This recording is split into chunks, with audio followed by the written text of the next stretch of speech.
अस्सलाम वालेकुम my YouTube family, आप सब कैसे हैं? उम्मीद करती हूँ आप सब खैरियत से होंगे। सर्दी बहुत हो गई है, प्लीज़ आप सब बारिश के लिए दुआ करें। मालूम नहीं कि किसकी दुआ कबूल हो जाए, आमीन। आज मैं फिर आप लोगों के साथ बुक रिव्यू के साथ आई हूँ और आज की किताब है हकायत गुलिस्तान। इसका तर्जुमा किया है मोहम्मद अब्दुल जमील साहब ने। आज तो मैं कंबल में बैठकर अपनी रीडिंग टाइम पर बुक रिव्यू कर रही हूँ, क्योंकि सोने से पहले मैं बुक रीडिंग करती हूँ। मेरी अम्मी अपनी किताब पढ़ती है और मैं अपना कोई टॉपिक पढ़ती हूँ। चलिए बात करते हैं इस किताब के बारे में। अब चलते हैं इस किताब के अंदर। जब आप पहले पेज देखते हैं तो ये देखिए, मैं आप लोगों को ये पढ़ के दिखाती हूँ।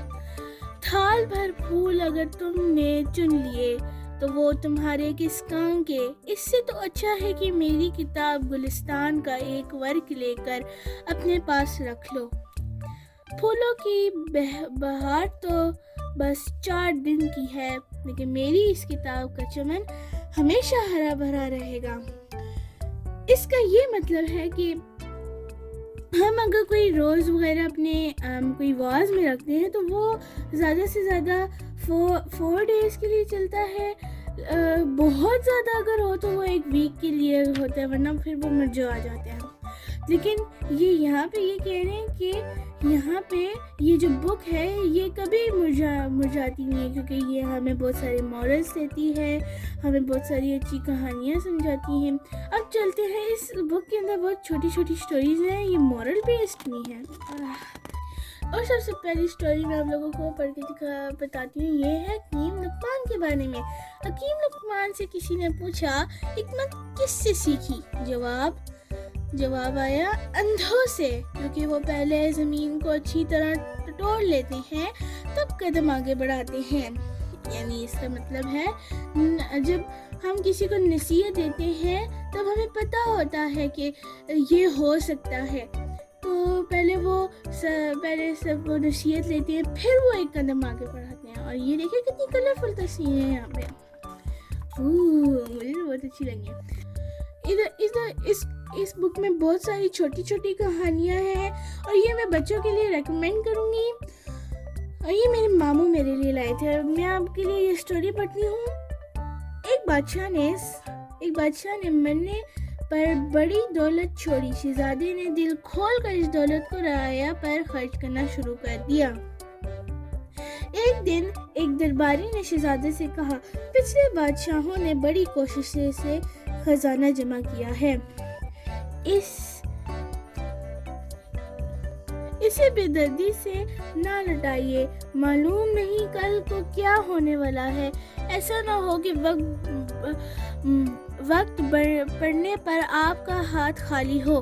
पूरा खजाना अगर रियाया में बांट दिया जाए तो किसी के हिस्से में एक चावल से ज़्यादा नहीं आएगा। तो वो ये नहीं कहता कि शहजादे से आप ये पैसे खर्च ना करेंगे ना, अगर कोई आफत आ जाती है वगैरह आ जाती है तो आप क्या करेंगे, आपका हाथ तो खाली होगा। लेकिन शहजादे ने देखी क्या जवाब दिया। उन्होंने कहा, अल्लाह ने बादशाही इसलिए दी है कि दूसरों को खिलाओ, इसलिए नहीं कि चौकीदार बन के दौलत की रखवाली करो।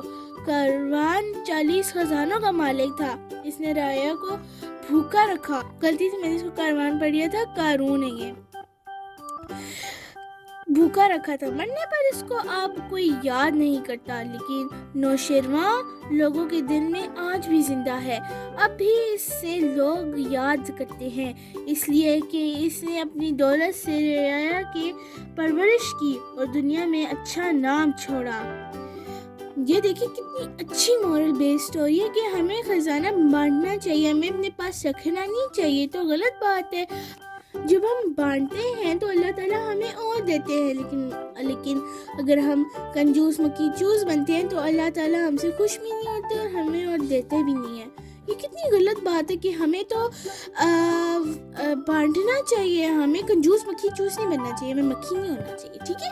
और मैं आप लोगों को इस बुक का और दिखाती हूँ। तो बहुत छोटी छोटी स्टोरीज हैं, मुझे बहुत अच्छी लगी। मेरी बादशाह साहब बहुत अच्छी स्टोरीज है इसमें, इससे बहुत कलरफुल पिक्चर्स भी हैं। कभी आपको ब्लैक एंड वाइट भी मिलेंगी, लेकिन कोई बात नहीं, हो जाता اتنی اچھی خوبصورت پکچر ہے. یہ میرے ماموں میرے لیے لائے تھے. اور جب اماں چھوٹی تھی تو وہ بھی اس طرح کی ان کے نانا ابو میرے نانا ابو ان کے لیے بکس لاتے تھے, اسی طرح کی کاپی بیچتی ہے کاپی. تو وہ شاید میں نے اپنی اماں سے انریٹ کیا ہے. تو پھر یہ دیکھیں آخر میں نصیحتیں, یہ دیکھیں بیوقوف کے لیے چپ رہنا سب سے بڑی عقل مندی ہے, لیکن اتنی سی بات پر اگر وہ سمجھ پاتے تو بیوقوف ہی کیوں ہوتے. یعنی اس کا مطلب ہوتا ہے کہ اگر بیوقوف چپ رہتے تو وہ بیوقوف کیوں سمجھے جاتے ہیں, ہے نا کیوں بیوقوف سمجھے. میں امید کرتی ہوں آپ کو میرا بک ریویو بہت اچھا لگا ہوگا. اگر آپ کو اچھا لگا ہے تو پلیز میرے چینل کو لائک اور سبسکرائب ضرور کیجیے گا. پلیز اپنا بہت خیال رکھیے گا. اللہ حافظ.